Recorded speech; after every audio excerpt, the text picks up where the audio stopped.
Fala galera, beleza? Meu nome é Daniel, canal youtuber de anime, e este vídeo foi solicitado pelo padrinho Hilton Lúcio. É o vídeo de Sangatsu no Lion, primeira temporada. E vamos direto aí pra review dessa primeira temporada. É um anime que tem muito a ser dito, um foco muito grande em desenvolvimento de personagem, um slice of life muito bem conduzido. Você tem uma característica muito clara de Sangatsu, que é desenvolver os personagens que desenvolvem o protagonista. Então, essa primeira temporada de Sangatsu, ela tem um foco muito grande na personalidade do rei e em como ele lida, né, com coisas como família, amigos, desafios profissionais, problemas de uma maneira geral, além, né, de, como eu disse, como os outros personagens impactam e impactaram a sua personalidade, né, tanto no passado, antes dos acontecimentos do anime, quanto no presente. O rei, por ser adotado por um jogador fanático, né, por shogi, que é o xadrez japonês, após a morte de seus pais, ele acaba sendo colocado em um ambiente de muita competitividade, principalmente pela aceitação do pai, não tanto por quem é melhor no shogi. Quem é melhor no shogi é mais aceito pelo pai, na verdade. Então todos ali, todos os filhos admiram o pai, consideram o pai uma coisa maravilhosa, um gênio. E é uma briga, de fato, para ver quem é que vai ser o representante desse pai. Então os seus irmãos adotivos, no caso uma irmã e um irmão, eles acabam não conseguindo superar o rei. E isso gera um conflito familiar, né? Segue por anos, assim, desde a infância deles até o momento atual do anime, e que acarreta na saída, né, do próprio rei do ambiente familiar, porque ele entendia que ele estava com a sua habilidade muito grande, né? E pelo pai dele acabar favorecendo ele por causa dessa habilidade, ele estava meio que destruindo essa família, ele estava destruindo o bem-estar dessa família, que estava toda girando em torno dessa competição, em como o rei, que é uma pessoa de fora, que não é dessa família, ele é adotado, estava atrapalhando isso. Tem até uma cena onde ele mesmo, né, o rei, se compara com o Cuco. O Cuco, ele bota o ovo no ninho de outra ave. O bebê Cuco nasce, ele acaba nascendo antes dos passarinhos original, e ele joga os ovos da ave em que ele foi colocado no ninho. Então o bebê passarinho Cuco, ele pega os ovos da família e joga pra fora, ele mata os filhos verdadeiros do pássaro que tá cuidando dele. E acaba que ele recebe então toda a atenção desses pais adotivos, né, dessas aves adotivas. Ele se compara a isso, então ele reflete. Depois de achar que ele estava destruindo essa família como um cuco, ele reflete e entende que é melhor ele sair antes de destruir toda a família, inclusive seu próprio pai, que, querendo ou não, ajudou ele quando ele mais precisava, né? Adotou ele. Então ele resolve se profissionalizar, ele se profissionaliza, ele ganha um salário e aí ele consegue, enfim, sair da casa do pai e sair desse ambiente que estava sufocando ele e que ele estava sufocando as pessoas também ao redor. Muito por culpa do pai, que gerou esse ambiente, basicamente. Só que mesmo longe disso, o relacionamento dele com a família, né, ainda dói bastante. Ele ainda sente que, mesmo longe, ele ainda tem culpa, né? O que ele fez não dá pra ser desfeito, o que ele acha que ele fez, né? Não exatamente o que ele fez. Por exemplo, ele vê que o pai dele tá demonstrando preocupação, ele se sente meio culpado com relação a isso. E a sua irmã, a Kyoko, demonstra um sentimento meio dúbio, né? De carinho e ao mesmo tempo de querer sabotar ele. E agora eu vou entrar nela, porque eu acho ela um dos personagens mais interessantes e talvez um dos mais odiados por todo mundo, mas eu acho ela um dos personagens mais interessantes. Ela gostava do Shogi, apesar de sempre perder pro Rei. E ela foi obrigada pelo pai a parar, porque ela sempre perdia pro rei e não faria sentido mais ela continuar jogando Shogi se ela perde sempre pro rei. Então talvez essa relação entre amar e odiar o Shogi esteja sendo refletida no próprio rei, na relação dela com o rei, fazendo com que ela demonstre que quer ficar ao lado dele, mas como ele causou muita tristeza, ela o sabota. Então, como ela não pode ter, ela sabota. Eu acho isso uma relação muito parecida com a relação que ela teve com o Shogi. Outra parte dela que é muito interessante é a relação dela com o Gotou, que é um mais velho, casado, e bem o que reflete a relação dela com o próprio pai, porque a relação de amor e ódio que ela tem com o pai é muito pelo que ela tinha expectativas sobre o pai. Então vamos tentar fazer uma relação? Ela ama alguém mais velho, mas que a machuca, não vai corresponder 100%, ele é casado. Assim como o pai dela não correspondeu quando ela teve que parar de jogar shogi. E aí a Kyoko, ela também faz parte do início da virada do rei. Por quê? Agora entrando um pouco no aspecto do quanto a Kyoko modificou o rei e o quanto ela está influenciando na vida do rei, foi no confronto entre o rei e o amante da Kyoko, no caso o Gotou, que ele foi encontrado pela Kari, que é a irmã mais velha das 3 irmãs, que é a Kari, a Momo e a Hinata. Ele foi encontrado pela Kari e foi resgatado por ela. Naquele momento, o rei estava no auge da solidão, ele estava abandonado, ele estava destruído, ele estava em depressão, ele estava magro, não comia direito. Ela resgatar ele, ela é a mais velha, né? E ela assume o papel de mãe da família. E aí, esse papel materno dela fica muito claro. Então eu vou tentar entrar um pouco primeiro nela, para depois falar do impacto dela no rei. Ela é a irmã mais velha das 3, ela assume o papel de mãe porque a mãe faleceu. O pai aparentemente sumiu. Ela tem a ajuda do avô, que meio que faz o máximo que ele pode ali para ajudar, mas ele não tem o papel de pai, ele tem o papel de avô, o que é bem diferente. A Kara, ela cuida da casa, ela trabalha de noite para ter dinheiro, para conseguir comida. Apesar de ser muito jovem, ela demonstra uma maturidade muito grande, porém, claro, ainda com algumas inseguranças características da idade.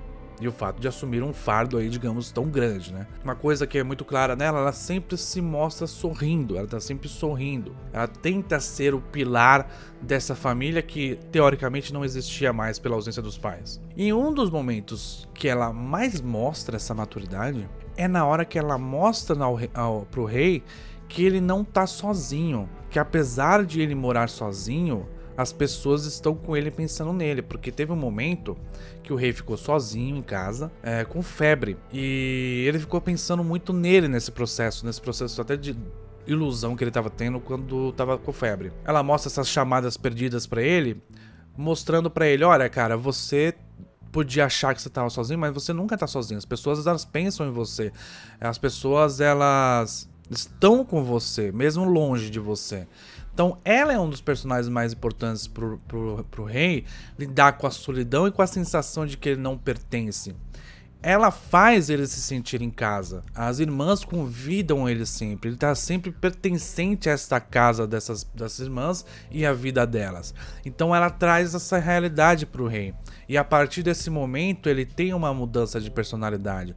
Quando ele entra em contato de que ali onde ele está com essas irmãs é um ambiente confortável, que ele se pertence e que ele pode pensar um pouco mais, que ele tem uma vida relativamente aceitável e boa e confortável. E isso é reforçado também pela Hinata, que é outra personagem que faz muita diferença na vida do rei. A Hinata, nessa primeira temporada, ela não é tão explorada quanto na segunda. Na segunda, com o rei já com uma personalidade um pouco mais envolvida, a Hinata entra com tudo, entra com 2 pés na porta. Mas na primeira, e eu não vou falar da segunda temporada nesse vídeo, só da primeira.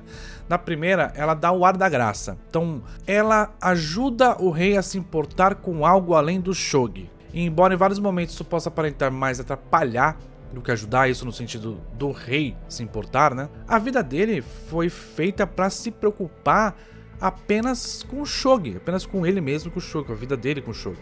Claro que ele não ia saber lidar muito bem com o fato de se preocupar com alguém ou quanto isso pode ser invasivo ou não. Então a gente tem um pouquinho disso na primeira temporada e muito mais disso na segunda temporada. Mas tá aí dita a importância dela. Então essa família, junto com a Momo, então a Hinata, a Kari e a Momo, o conforto dessa família faz ele repensar. Faz ele pensar também sobre o momento profissional dele.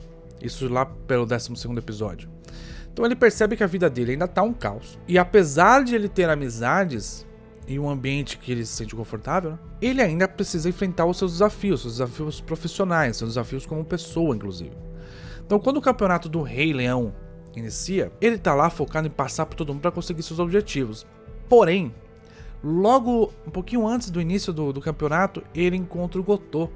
Não lembro se é um pouquinho antes ou um pouquinho depois, mas enfim. Mas ele encontra o Gotou, cara que é amante da irmã dele e amigo do pai dele. E ele entra em fúria. Isso dá uma quebrada no rei. Então o objetivo dele parou de ser ganhar o torneio para ser derrotar o Gotou.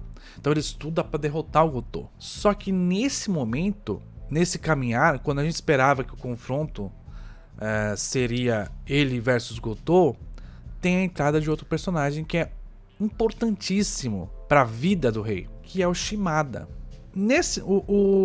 O Nikaido, que é considerado rival barra a melhor, ele se autoconsidera o melhor amigo do rei, ele já tinha sido introduzido, mas neste momento é que tanto o Shimada quanto o Nikaido são valorizados de fato, nessa parte do torneio, quando tem o torneio. Então o Shimada vence do rei de maneira assim incontestável. O rei tomou uma lavada. É até inclusive um episódio muito bonito, a derrota do rei. Então a gente tem a introdução desses dois personagens. O Nikaido, inclusive, aproveitando para falar dele, ele tem a sua própria história de superação, né? E como o rei ajudou ele a se colocar no mundo, a se sentir mais útil, sabe? O Shimada e o Nikaido, eles entendem que podem ajudar o rei a evoluir no shogi. E no caso do Nikaido, é também uma relação como se fosse um agradecimento eterno ao rei, sabe? Pelo rei ter reconhecido ele, pelo rei ter respeitado ele, ele tem um agradecimento eterno pelo rei e ele quer que o rei evolua. Já o Shimada tem um outro tipo de relação com o rei. É uma relação mais de respeito, de que ele entende que esse moleque tem futuro, enfim. E o Shimada tem um grupo de estudos de shogi, no qual o Nikaido também tá, obviamente.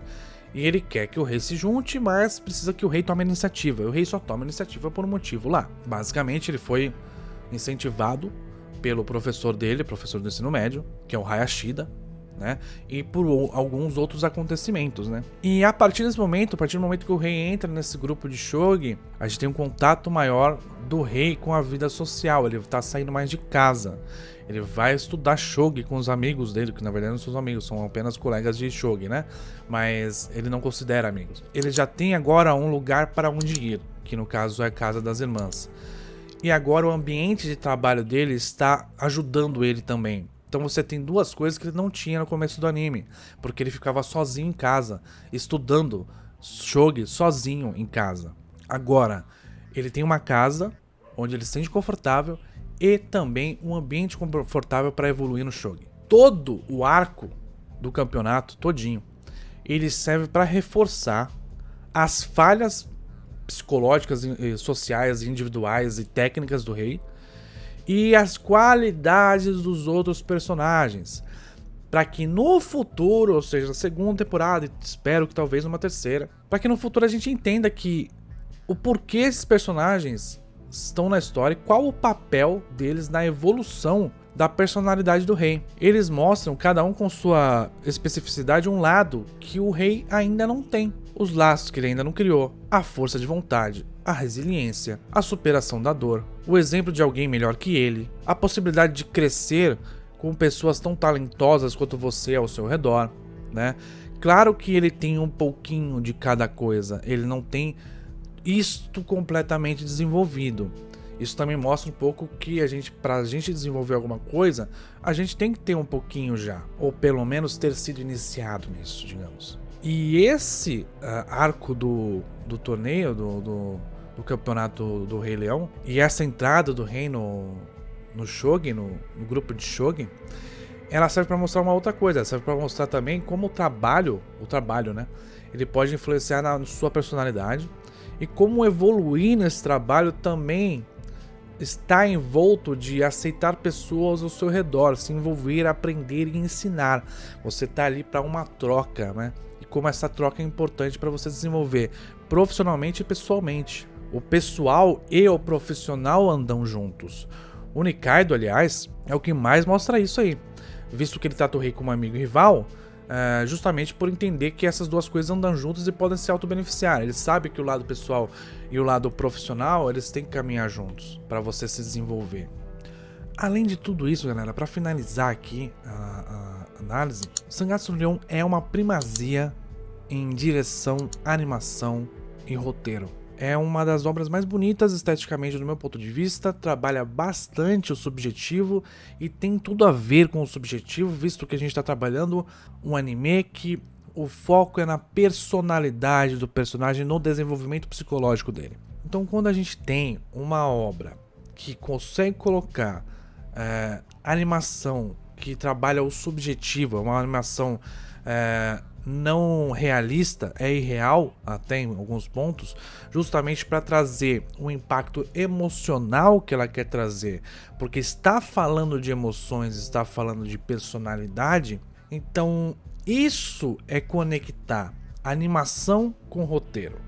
Conectar a animação com o roteiro não é só você colocar os personagens na tela e escrever o roteiro bonitinho e fazer eles falarem o roteiro. Conectar a animação com o roteiro é você utilizar de imagens subjetivas para tratar temas subjetivos. E isso Sangatsu faz muito bem durante todo o anime, desde a primeira temporada, segunda temporada, enfim. O importante é que vocês entendam que a animação subjetiva, a animação que não é necessariamente realista, ela pode e ela deve ser usada principalmente para falar sobre o que ela melhor fala, que é trazer pra gente a emoção de uma maneira que a gente consiga compreender e que não seja apenas falada pra gente. E essa foi a análise da primeira temporada de Sangatsu no Lion.